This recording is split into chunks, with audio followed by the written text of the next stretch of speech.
everyone. It's so nice to see you in the chat. Please keep on engaging. We are so glad that you could join us for this Donorbox Academy Ask That Engage. Again, I'm Jenna. I'm the nonprofit advocate here at Donorbox, and I'll be your host for the webinar today for our two favorite Karas. In the next hour, we will explore the art of crafting compelling fundraising appeals. So whether you are a seasoned pro or new to fundraising altogether, I think that you're definitely in for some actionable insights and some practical tips, especially for this time of year. So today we'll focus on writing messages that resonate, evoke emotions, and drive action. But before we dive in, let me quickly introduce Donorbox.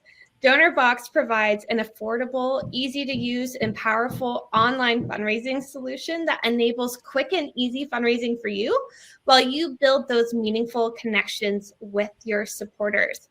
From our attractive embeddable donation forms to our robust donor relationship management capabilities built to empower meaningful connections between you and your donors, Donorbox works with and for you as you establish, scale, and sustain your nonprofit, meeting your needs at each age. So you can learn more and sign up at donorbox.org. And at Donorbox, we love sharing practical, actionable learning resources to keep you on top of all that's going on in our rapidly growing nonprofit sector. And I am so honored to be surrounded by colleagues here at Donorbox who have actually worked in nonprofits, from fundraising to operations to volunteer engagement and donor relations and communications. We've been in your shoes, you guys, and we totally get it. And today we are led by our two Karas, Kara with the C and Kara with the K.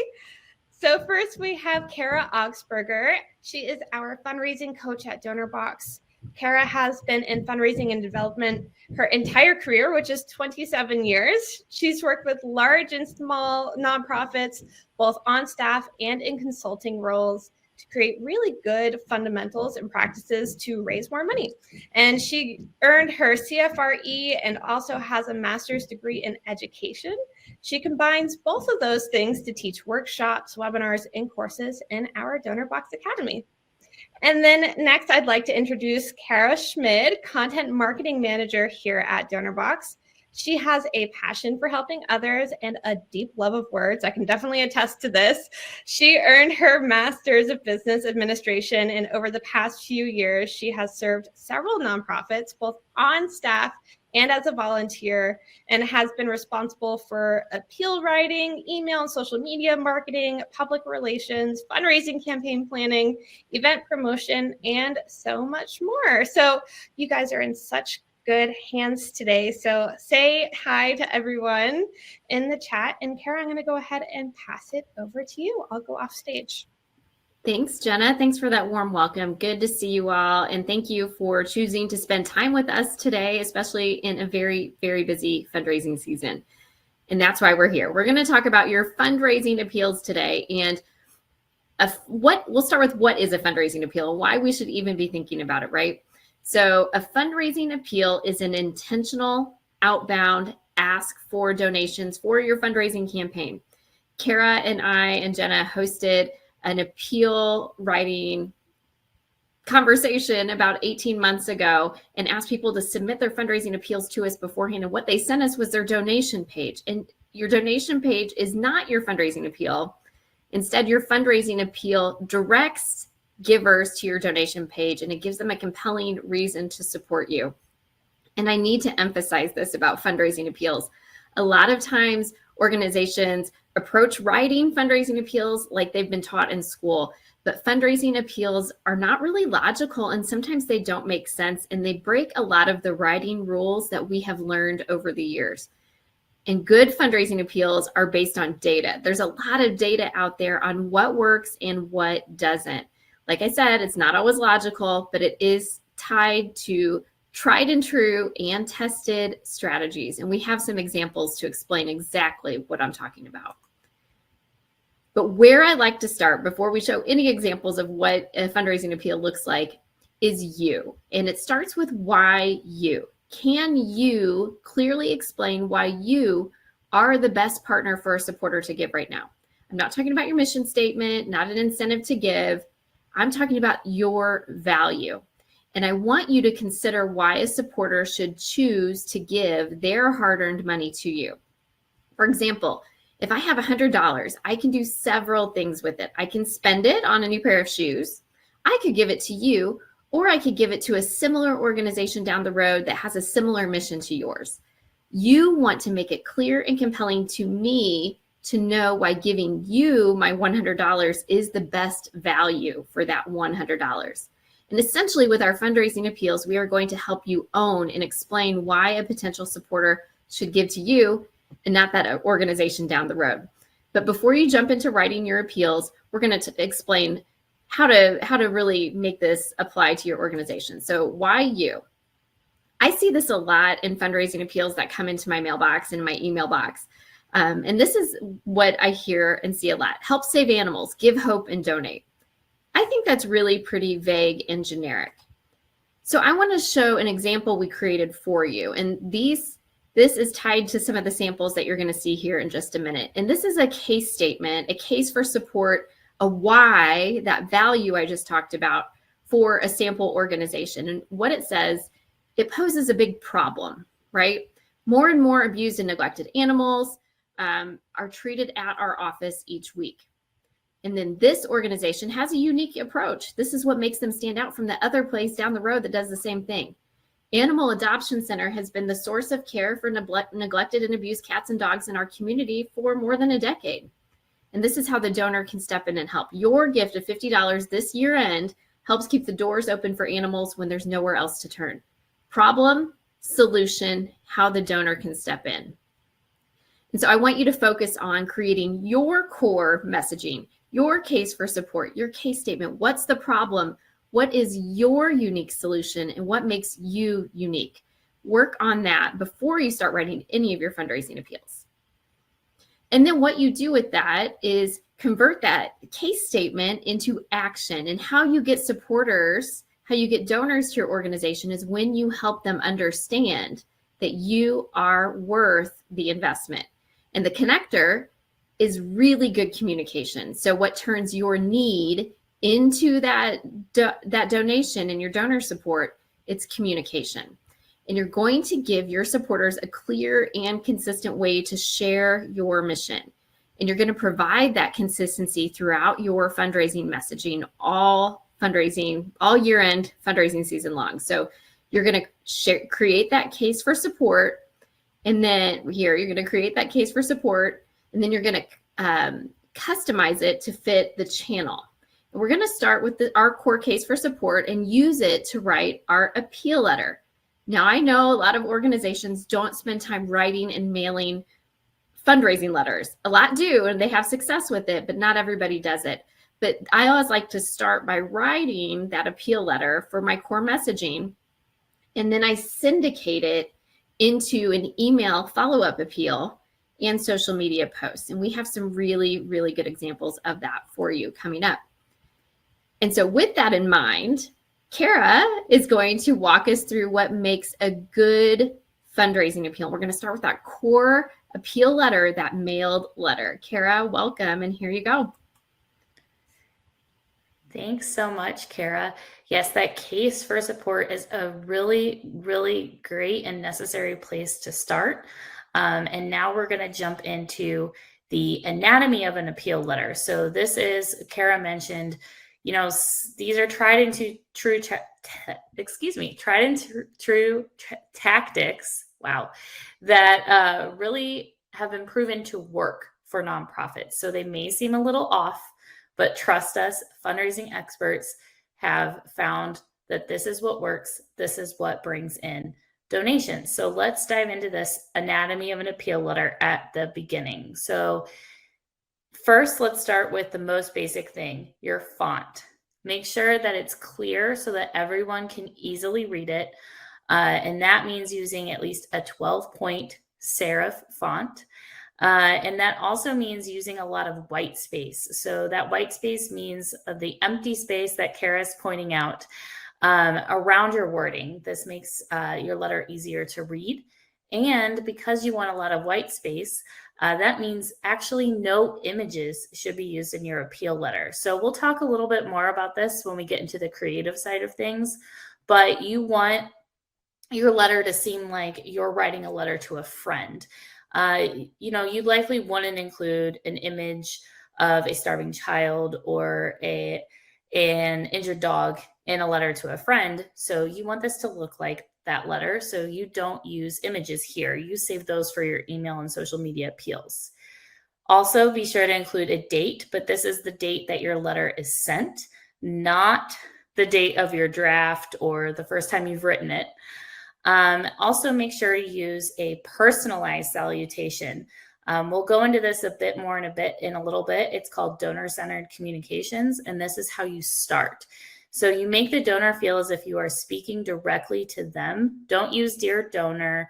Don't use dear friend. Make sure you are speaking directly to them with their name.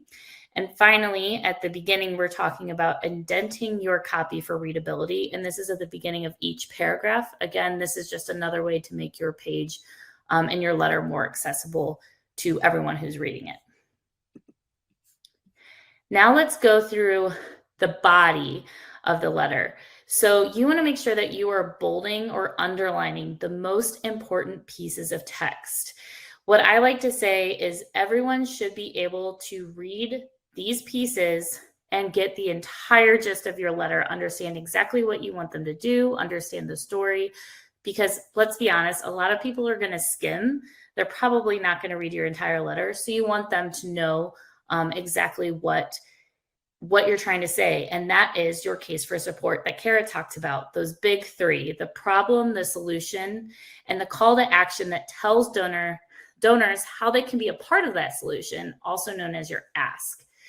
So again, bold these pieces and make sure that people can skim them, and break up those paragraphs as well. That can really help. You want to make sure that your paragraphs have no more than 5 lines. Again, you can have the same amount of text, but breaking those paragraphs up actually makes it look like a little bit less and gets more people to actually read instead of skimming. Finally, we're at the bottom of the appeal letter. So most people are actually going to look here first to see who the letter's from, see what exactly you want them to do. So this is where you should actually spend a lot of time. So the letter should be hand signed whenever possible. If not, you can do a lasered signature in blue, and that usually looks hand signed, adds a little bit of personality, adds a little bit of a good personal touch to the letter. Also make sure it's signed by someone recognizable in the organization. This is usually your executive director or board chair, if that's someone really recognizable in the community. Also be sure to include contact info so that people can get in touch with any questions or to learn more about your mission. And I also like to say, make sure that this phone number and this email is either to a person or a group of people that are able and willing to answer questions quickly, no matter when they're sent, just to make sure that you're getting to donors as quickly as possible. And finally, never forget your PS. That's at the very bottom. Sometimes I even write this first because it's so important. We talked about the skimmers. Some people don't even want to skim. They just want to look at the very bottom of the letter. And so this PS should summarize your letter and call to action in 1 to 2 sentences. Well, thank you, Kara, for breaking down that anatomy of a good fundraising appeal letter. And that is an example of a mailed appeal, something you might put in the mail and someone receives at their mailbox at their home. So first you have that case for support. Then you build in those fundamentals that Kara just covered with that anatomy lesson, right? And now you go back through and enhance it. And you're going to enhance it with some donor-centered communications. And you're going to enhance it with some storytelling. And for your digital appeals, you're going to add in some compelling images to help you tell your story. We want you to take out the words we and our from our letters, and we're going to show you how to do that. And we have some examples that we have personally received ourselves. So here's a great example of an organization that did use some donor-centered language in their appeal. So donor-centered language puts the donor right in the middle of the action. Kara, your past support went right to work to fill the grocery carts and pantry shelves. It removes the organization from the work. They could have said, we stock the shelves, we do this, we do that, but they said, you do it. Donors give because they want to put your mission to work. So stop talking about yourself and connect the donor to the work that's being done. That will be very impactful for you. And then here's an example of something that showed up in my inbox a couple days after I volunteered. Now, this is not a fundraising appeal. Instead, this is a volunteer message. It says here, when you show up to serve, you make room to serve 5 to 8 more families who come in who need help. And it could have easily said, we can serve 5 to 8 more people if you help us, but it didn't. It said, when you show up, you make room for 5 to 8 more families. See the contrast there? See how it really is a nice comparison. It puts the supporter, the volunteer, the donor in the center of the conversation, making them the action. Their dollars are putting the action to work. And I really want to share that donor-centered communication doesn't need to be high budget or overly processed. And here are some examples of budget-friendly, authentic pieces that really made a big impact when I received them. So this first is a handwritten note after my first donation to this organization. And then Q3 in September, October, I received this postcard talking about some impact that happened because I gave. And that was sent out before their year-end fundraising appeal that we're talking about now. So it was a nice warm-up to that fundraising appeal. And then they wrapped up the new year with saying, you help, you saved animals, you make the world a better place. It was very, very warm. There's a tendency to be organization focused. You say, we did this, we did this, we did this, we did this. And when your donor reads that, they often say, why do you even need my support, right? So this is a way to really pose a problem and put the donor in the situation of solving the problem.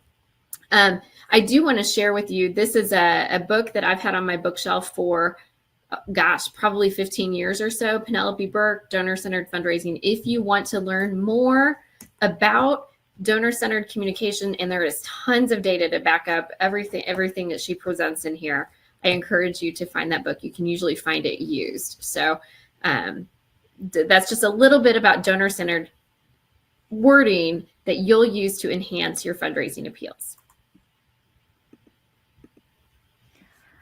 All right, so we talked about donor-centered fundraising, and that's a really crucial part to writing your appeal. So another very important piece that will get your donors to connect with you is storytelling.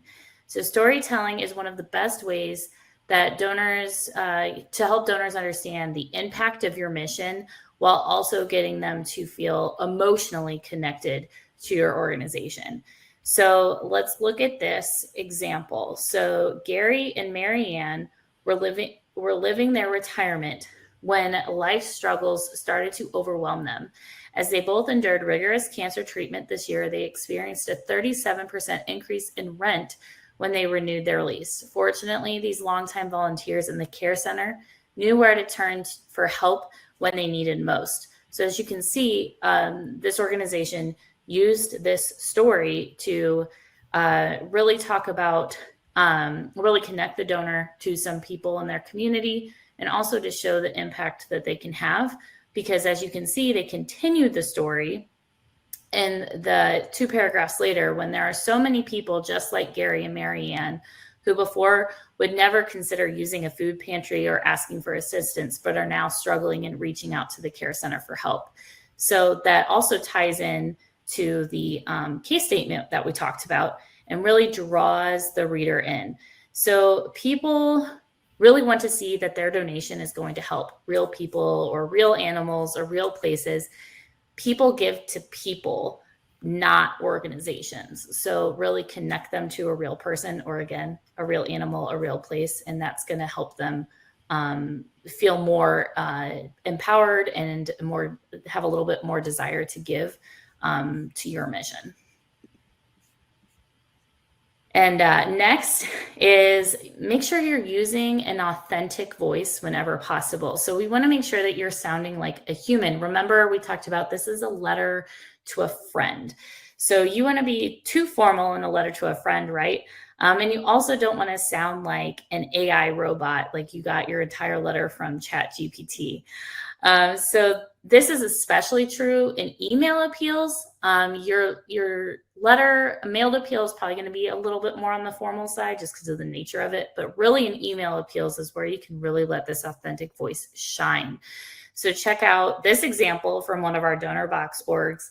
You can see at the top, y'all donated this amount in 2021 and this amount in 2022. Holy cow. So this is someone Kara and I have spoken with directly, and that sounds exactly like her. She writes like she's talking to a friend, and she lets her authentic voice shine through. And again, people don't just give to people in the sense of that story, but people also want to see that there's people behind your organization as well. So finally, impactful visuals. Now, I know I mentioned not putting these in the letter. I did see a question about a logo. Yes, put your logo in there, please. But other visuals. So these, what we mean by this are those powerful images that show the impact your organization is having. Videos that say thank you or tell a beneficiary story. These are really great to include in email and social media appeals. And in fact, it's not just a really good thing, they're kind of a must. So having a compelling image at the start of an email or in your social post causes your audience to want to read more to discover what it's all about. So in this example here, I see some young girls painting. So why is that important? Tell me why this applies to the mission, and then use that story, tell the story of that image in the body of your email. In addition to that, social media posts with images and videos have been proven. Facebook posts get 2.3 times more engagement. That means clicks, comments, likes, etc., than those without. So use them to stop the scroll and get people to actually engage with your content. So now it's going to be your turn. So first we're going to start with, like Kara showed in that chart at the beginning, after you write your case statement, then we recommend starting with your mailed appeal letter because this is going to have the most detail in it in one place. And then you're going to syndicate it. And by that, we mean take the best pieces of that appeal and rework them to fit the tone, the audiences, and the strategies of your other channels. So we'll walk through this letter. First of all, you're going to start with your opener. So you want to make sure it's as compelling as possible and entices the reader to keep reading. Here, this one says, as I was turning on the office lights one morning last week, I was startled by a loud bang on the door. I rushed to see what it was and was met by two young women bearing the weight of a listless golden retriever. So you'll see that really brought us into the story right away. And I know I want to read more. What happened to this poor golden retriever? So here is where you're going to start plugging in your case statement. Here you'll see the problem is, unfortunately, this story is all too common. More and more abused and neglected pets are treated at our office each week. Sound familiar? This is the same example we used earlier and showing it to you in the body of an actual letter. And the next is the solution. But these women who brought Peanut in knew where to turn. Animal Adoption Center has been the source of care for neglected and abused cats and dogs in our community for more than a decade. Again, this is how your nonprofit has a unique solution to this problem. And finally, you want to show them how to help. So your gift of $50 this year helps keep the doors open for animals like Peanut when they have nowhere else to turn. And talking about donor-centered communication, you can adjust this suggested ask amount. You can segment your donors based on previous gifts, and you can adjust that amount based on what their previous gift was, how much more you think that they have the capacity to give. You can adjust that amount based on your donor. You don't have to keep that the same in each letter. So then after you go through that, you want to enhance the letter with storytelling. Here we're telling Peanut stories some more. So you go back up. When Peanut first arrived, she was in desperate need of medical attention. She had been neglected by her former owner and her health was declining rapidly. There's the story. Now you want to add make sure you're adding donor-centered communication throughout. Replace all those we's with you's. Put in you as much as possible. And then also add personalization, not only in the salutation, but make sure it's in the body of the letter. Meredith, when you donated last year, you made it possible. Again, this is where segmentation can come into play. You donated last year. When you donated 6 months ago, when you donated to this campaign, you made it possible. And then finish with your closing. Your gift will go twice as far if you have a match campaign. And then finally, don't forget the PS. I'm not going to dive too much into it because I know I covered it a lot earlier, but again, make sure that this summarizes your letter and your call to action in 1 to 2 sentences. And please don't be afraid to rewrite and ask for help. Ask other people in your organization, maybe some people on your board, or even if you need to, your family and friends, especially if one of them fits the same target profile as your donors. See what they think of your letter. Don't be afraid to try it again. I know I rewrite everything, and I've been doing this for a few years. And so that is how you create an awesome letter. And now we'll show you how to syndicate it into email and social media in just a minute. Yep. I just wanted to come back to this.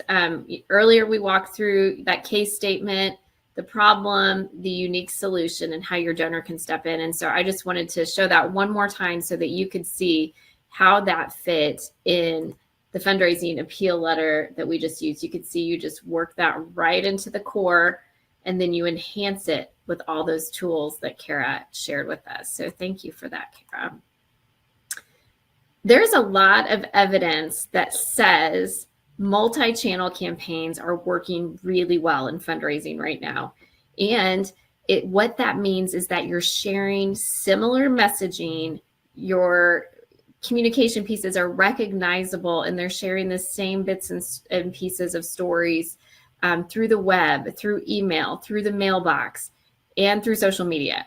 And so we are going to talk a little bit more about creating this cohesive experience for your donors with a multi-channel campaign, and walk you through developing a fundraising appeal package.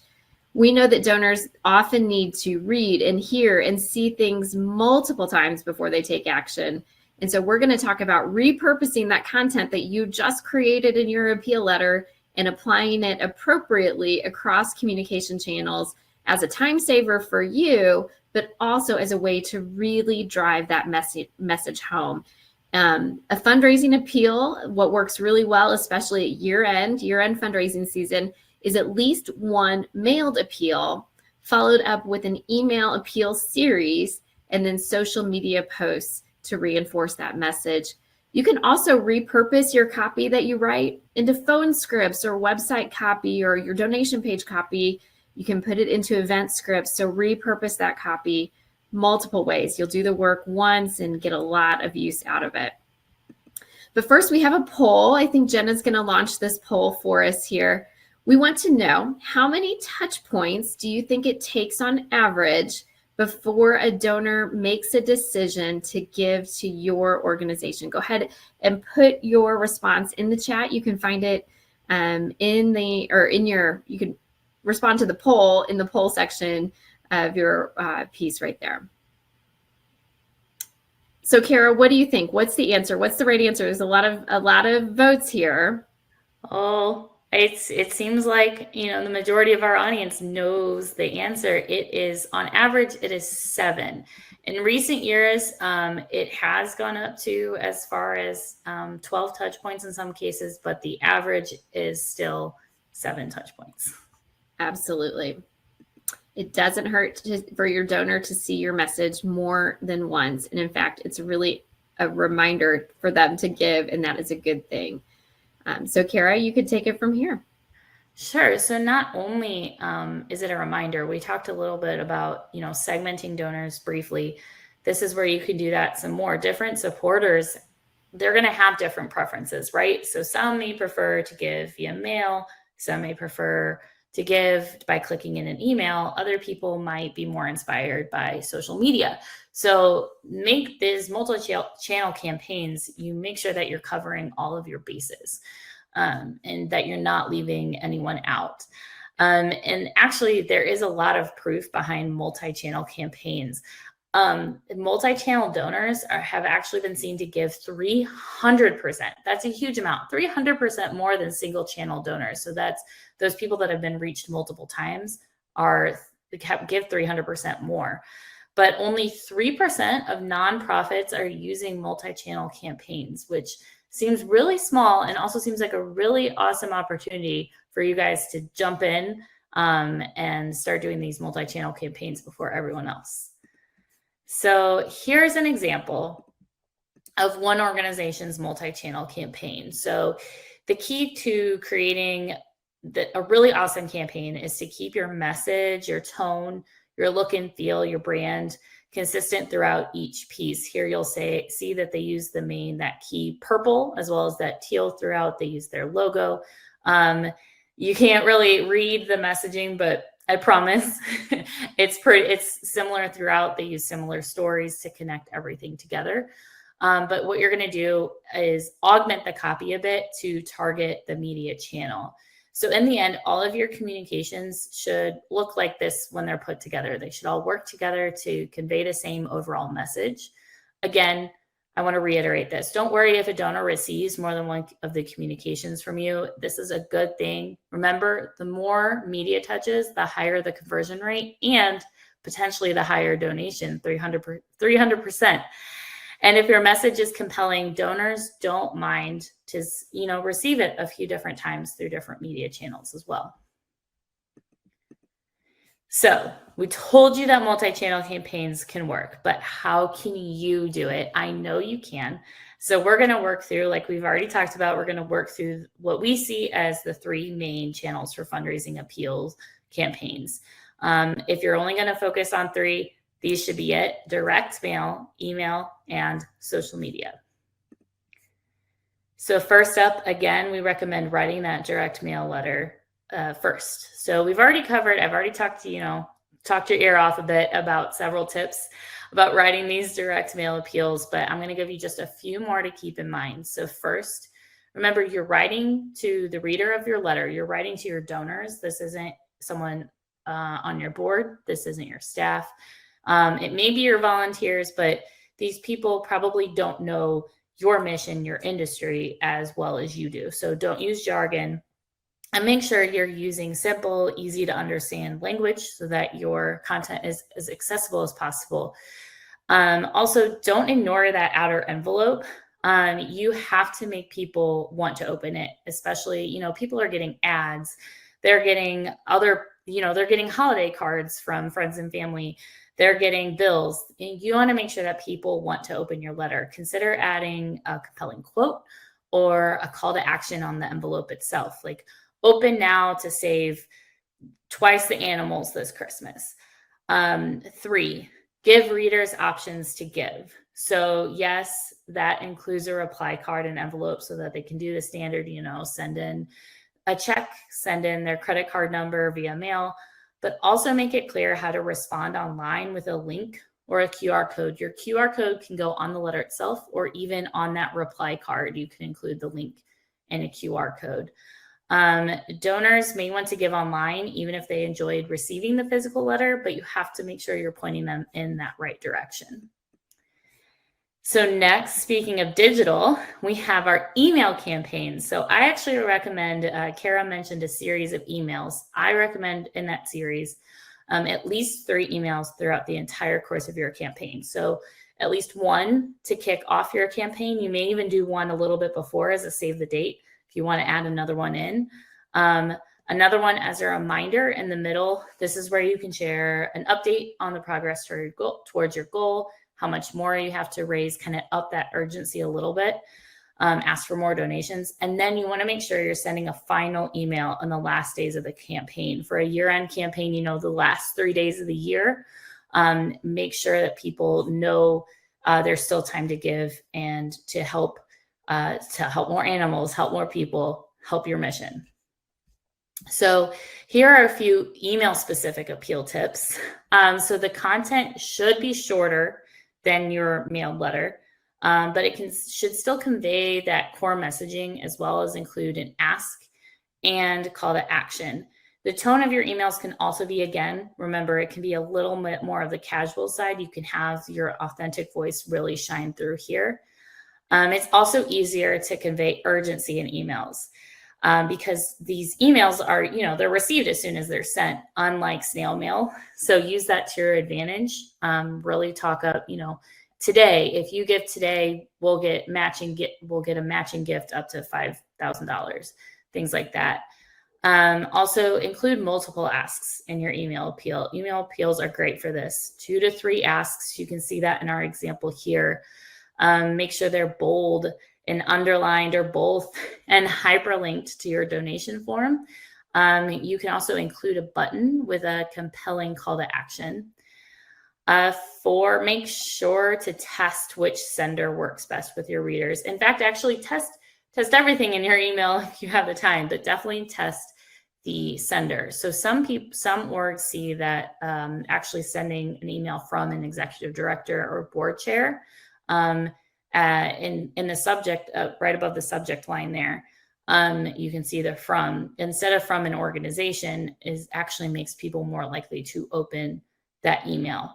And then finally, make sure to use technology to your advantage and include things like campaign goal meters and those powerful videos, powerful images that can't be sent in the mail. So next up is social media. So social media channels like Facebook, Instagram, and Twitter offer many ways to engage your donors and keep them informed.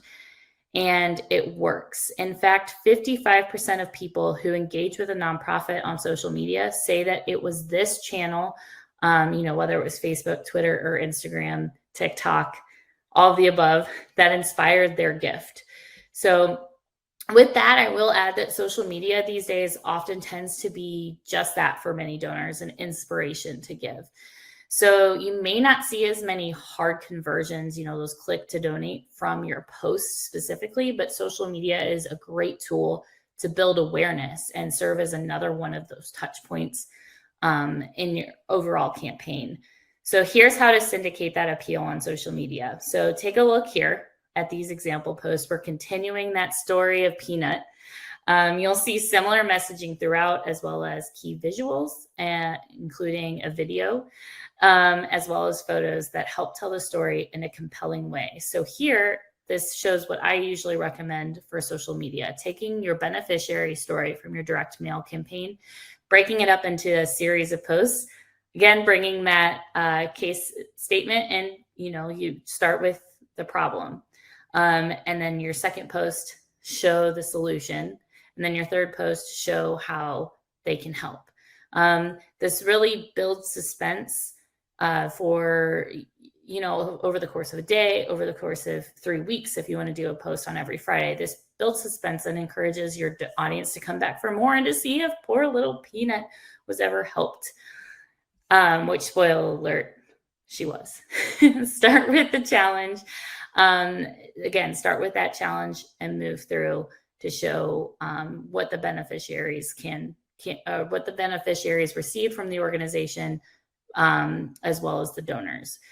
Of course, there's probably going to be a lot more posts. So consider using fast facts about your organization, create and your programs, and create some infographics. You can also share some news stories and other resources that show the need for your organization. And I also suggest using social posts to continuously update your audience about the progress of your campaigns, expressing the urgency behind meeting your goals in time. Just like email, urgency is a really great tool to use on social media. So make sure you're using it to your advantage, because social media is instant. So really send out that last post an hour or two before your campaign ends. Try to get those last few donations in. So I just threw a lot at you. I know I did.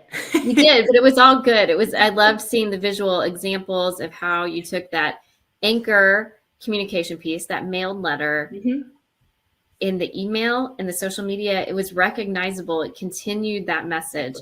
I will throw in just kind of a pro tip here. As you're doing that, as people donate, be sure to pull them out of your distribution list, add them to like a thank you list or something like that. You can continue to share impact, but once they've given, if you can, take them out so they're not continually asked.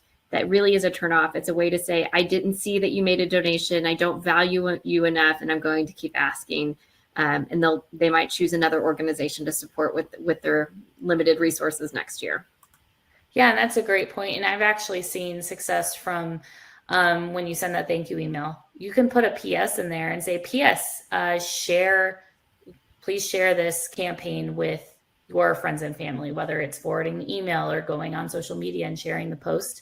A lot of donors are willing to, expand, share your story further. So that's another great way to get more donors in. Yeah. Okay. Let's talk about, now that we have them written, let's talk about scheduling them and getting them out the door. So you can save a lot of time and stress by scheduling your content ahead of time, or, at the very least, drafting your posts in advance. So this will enable you to focus more on all those really important things that you need to do while the campaign is running, whether that's engaging directly with your donors via phone calls, personal emails to those major donors, maybe in-person meetings. You'll give yourself more time to do all of that if you schedule everything else in advance, especially if you're a one-person team or a small team. And so let's look at how to schedule that. Let's look at how to do this. So first, email. So email is one of those that is really easy to build and schedule in advance, especially if you have the right tools. We have a few here on this slide. We have MailChimp, HubSpot, Emma. Some of these even integrate directly with Donorbox, so you can automatically send your donor list to your email list to save you even more time. But in addition to scheduling, which you can actually see here as an example from MailChimp, scheduling the day, the time, MailChimp, and I know several other tools actually let you even send at a specific time in that person's time zone if you're an international organization. But in addition to those scheduling capabilities, you can look for other time-saving tools like templates so that you're not starting from scratch when creating your beautiful email. Also look for list segmentation tools so that you can target donors even better, and auto send options that you might want to add for those thank you emails. And social media posts are also really great to send ahead of time, especially those beneficiary stories we showed you that they're not going to change over time. You're going to send them at these specific times. Get those written and scheduled in advance when you can. Most, if not all, of these social media platforms now have in-platform schedulers that you can use for free. Or if you have the budget, the time, we recommend finding a scheduling tool like Hootsuite, Buffer, Later. These all have NPO discounts or even free plans. These tools allow you to bring all of your social media into one place so that you can more quickly schedule. You can view when everything's going out in one place, and you can also view some of your data for those KPIs later. So I recommend, again, loading as many assets as you can in advance and then scheduling those posts. You may not be able to schedule some of those goal updates, but any that you can schedule in advance is really going to save you time and stress in the long run. So finally, direct mail. So direct mail is going to take you the longest. It's going to take you the longest to write, again, because it's that first thing you're writing. And it's also going to take the longest to get in front of your donors. So first of all, you need to plan to avoid any supply chain issues, postal delays, especially this time of year when so much is going out through the mail. Really make sure that you're giving enough time for your piece to hit mailboxes. So to do that, select your preferred delivery date. And that means the day that your piece is in your donors' hands. It's in their mailboxes, and then work backwards. So the process can take 5 to 10 weeks. So that's why we're having this webinar now, so that you can jump on it. You can get ahead of things. Start writing now, and then build relationships with a local printer or mail house if you can, because they're going to be able to work with you, tell you what they can and can't do in your budget, especially if you're a new organization. I know several printers, local printers especially, are really kind and really great. They'll tell you the different options they have. They'll show you examples, things like that. So I really recommend a personal connection if you can. If not, there's also really great online tools. We love Appeal Maker. You can load your content, load your design, load your list, and they'll take care of mailing everything for you, which is really awesome. Well, thank you. I know that was a lot of information, and I know it can be overwhelming to try to digest it all, figure out how it's going to fit exactly for your organization. And so we have created a masterclass for you. This is an actual on-demand masterclass, so we will not be meeting live. You can take it at your own pace, and you can go deeper on each of these topics that we just talked about. We will give you what you need to prep your team, prep your tech, set a good fundraising goal, basically build your whole year-end fundraising plan. It also involves some appeal critiques and some things like some one-on-one email interaction with our coaching team, so that you can make sure that what you've created, what you've written, these appeals you've written have really done, you've done your very best with them and they're ready to go. So that course is available to you. You can go visit it at academy.donorbox.org. And because you're on this webinar today, you do get 20% off by using the promo code DB20 at checkout. I will say that you do need to plan to put some hard work in. I'd say a couple hours a week, 2 to 5 hours a week is what our students have typically been putting in. But at the end, you're going to have your whole year-end campaign ready and raring to go. Set it, forget it, move on to other things that you might enjoy this holiday season. And enrollment is open now. I encourage you to go check that out. And Jenna, you have some free giveaways for everyone here today. I sure do. And you guys, make sure you stay tuned for the end as well. We have lots of fantastic questions to answer. Thank you for sending those in. So as promised, we have a downloadable gift just for you. So you're going to see that pop up in just a moment under that handout section in the upper right-hand corner of your screen. And today you are getting a Giving Tuesday appeal handbook filled with all sorts of tips for email and social media appeals. So you can refer back to this, use this as your guide as you're crafting your very own fundraising appeals. We hope that you find it helpful. And for those of you working toward your certification as a certified fundraising executive, full participation in today's workshop is eligible for 1 continuing education point in category 1.B. So I'm going to go ahead and launch the link. You can download the continuing education points tracker in the handout now. So now you've got a couple of handouts for you. And one more announcement before we dive into that Q&A. I am so excited to share our next Donorbox Academy webinar on Thursday, November 2nd at 1 p.m. Eastern. We have a fantastic session lined up for you titled The Roadmap to a Successful Peer-to-Peer Fundraising Campaign. This is with Chris Hammond from the Corporate Giving Connection. This is a fantastic session, and it's definitely a must for any organization that's looking to expand their network of donors and really grow their revenue.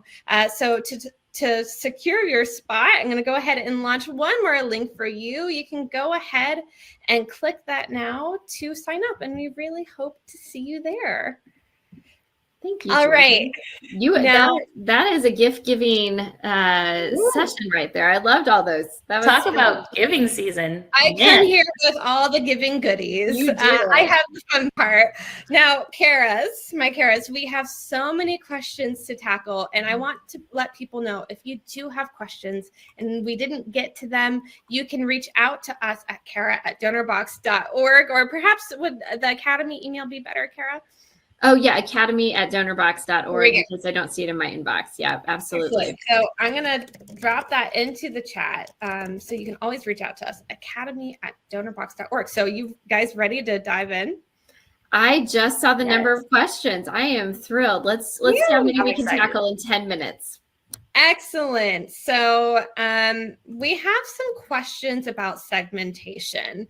So this question here is, I think this came in during the direct mail part. So is segmentation something that they should do for direct mail, or is it better to send the same piece of direct mail to everyone? I can start with this one, Kara, and then you can grab it.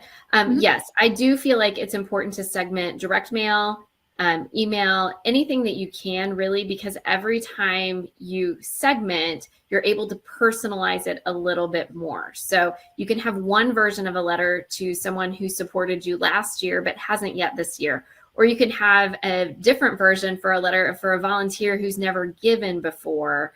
It's just a way to say, hey, Jenna, I see that you show up to volunteer every week. Would you consider supporting this way as well?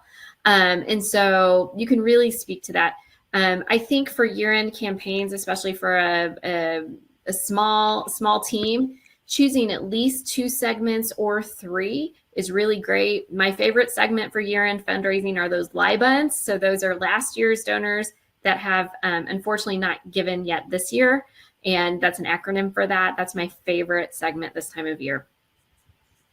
Kara, thoughts? Sure. And I'll add, I know that writing an entire different letter for each of those segments might not be possible if you have a smaller team or limited time.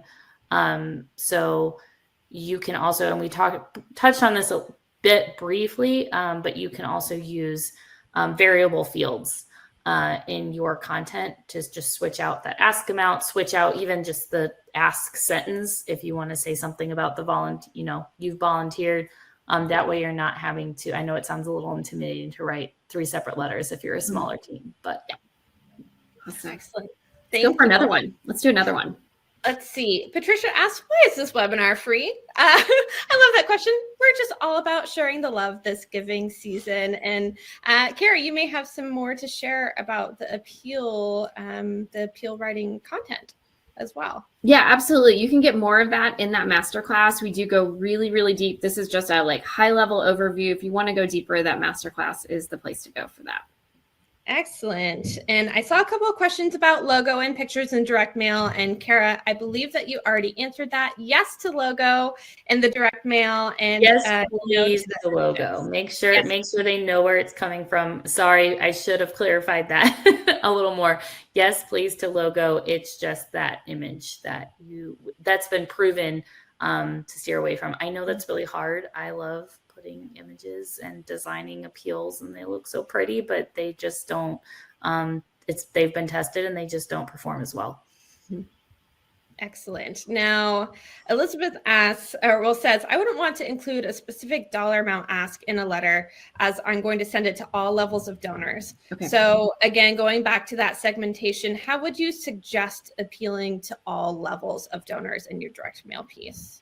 Well, Elizabeth, you kind of alluded to it. Shouldn't distribution be segmented? Yes, it should be segmented. I like to look at the last donation amount or the last cumulative amount that they've given and spend time in my data, in my spreadsheet, customizing that. I know it's not always the case. Non-donors are easy. You can start at kind of your average gift size there and move up, but you wouldn't want to ask someone who gives your organization typically $5,000, you wouldn't want to ask them for $50,000. So you really have to be very careful in your data if you're putting that ask amount in your letter. Be very careful. Thank you for that. Oh, it looks like a few people are asking about the book. I have 2. Yes. I love my books. So book club here, Donor-Centered Fundraising by Penelope Burke, B-U-R-K. Okay. Great book. Great book. It's been around for a long time, but still very, very solid advice there. Cool. And oh, you like this one? This is another, like I have pages dog-eared. I have samples in here. This is Mal Warwick, right? And this is how to write successful fundraising appeals. It's revised. I think it's probably been revised since I've purchased this copy, but they have really great examples in here too. This is where I learned fundraising appeal writing, Mal Warwick. Love that. Thank you for those great suggestions. Okay, another one from Kristen.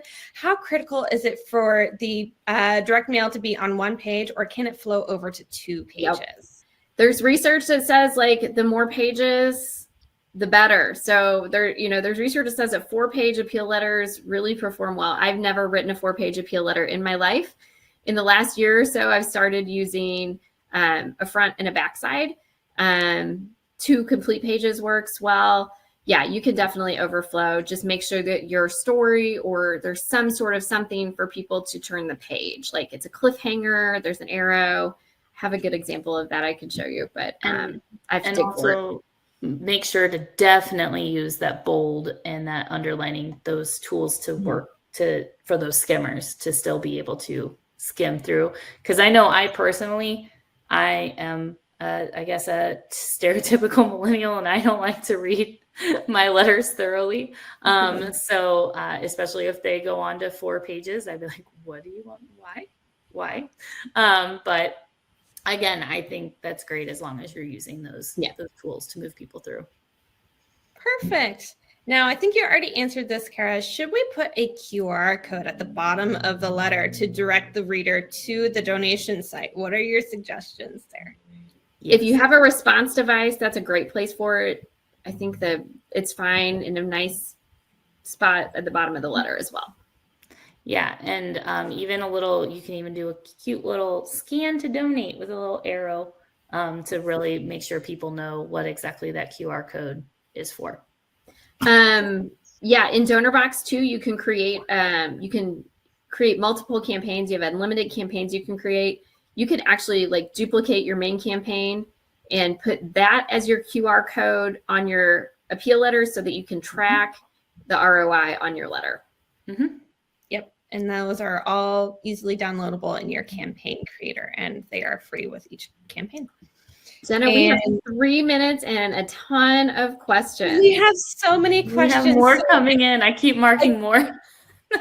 And we won't have time to answer all of them, but I really encourage you to go email us at academy@donorbox.org, and we would love to see your questions. Shall we end with a banger? And I have roofers here, so that's what you're hearing. What question do we want to end on here? Let's see. Now, I think that this was a trend.